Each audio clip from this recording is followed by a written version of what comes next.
I stood at my kitchen window, coffee in hand, as months of frustration finally gave way to something sweeter than justice: vindication.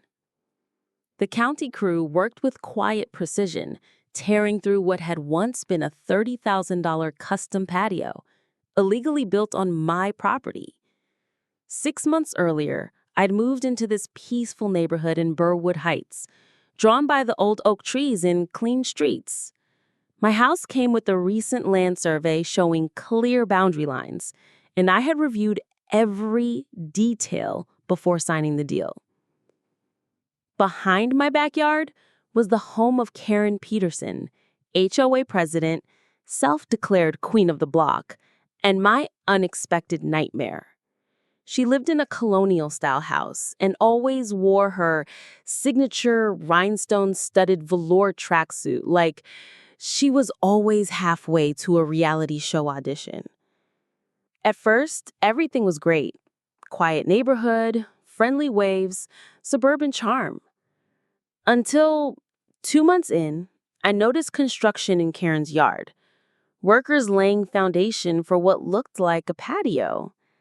Nothing unusual until I realized the stonework was creeping unusually close to my fence. I pulled out my survey papers and compared the layout to the physical iron stakes in my yard. Then I measured, twice, then again. The results were undeniable. Karen was building more than 8 feet onto my land.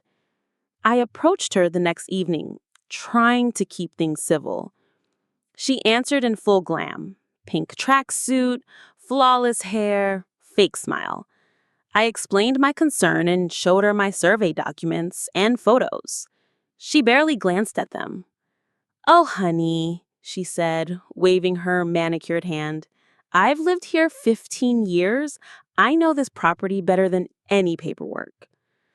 Before I could reply, she said she was late for an HOA meeting and closed the door on my face. Weeks passed. The patio became a luxury space. Flagstone paths, ambient lights, a built-in fire pit. All of it sitting on my property. I documented everything: dates, measurements, photos, videos. I tried once more. Caught her at the mailbox. Handed her printed proof. She returned it with a smile that could curdle milk. "This neighborhood doesn't work like that," she said, looking me up and down. "Maybe focus on your own yard first."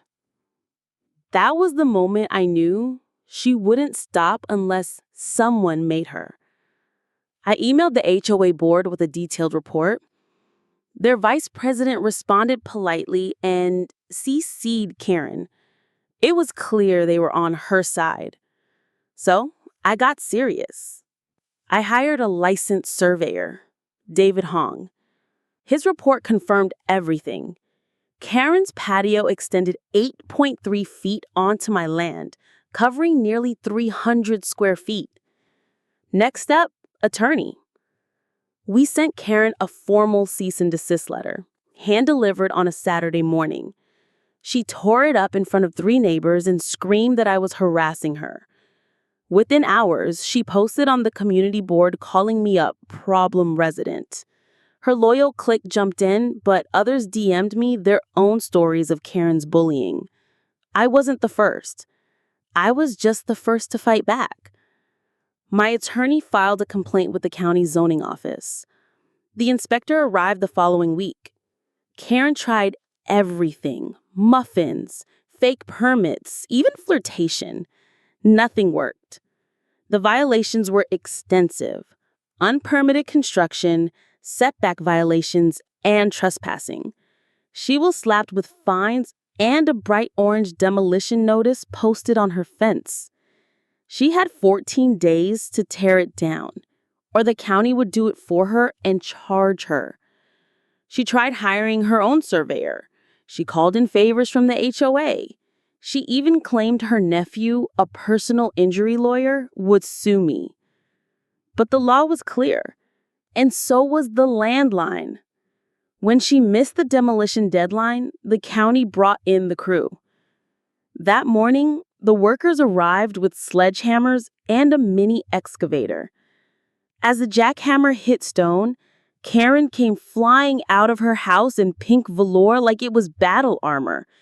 She waved fake legal letters and screamed about emotional trauma. The supervisor calmly reviewed her paperwork and said, "These aren't court orders, just angry letters from your nephew." Neighbors gathered. Phones came out. Some smiled. Karen called the police, but even the officers confirmed the demo was legal. When she tried to physically block the machinery, the police warned her, "Interfere again, and you'll be arrested." She backed off. And I just stood there, coffee in hand, as every stone came crashing down, one swing at a time.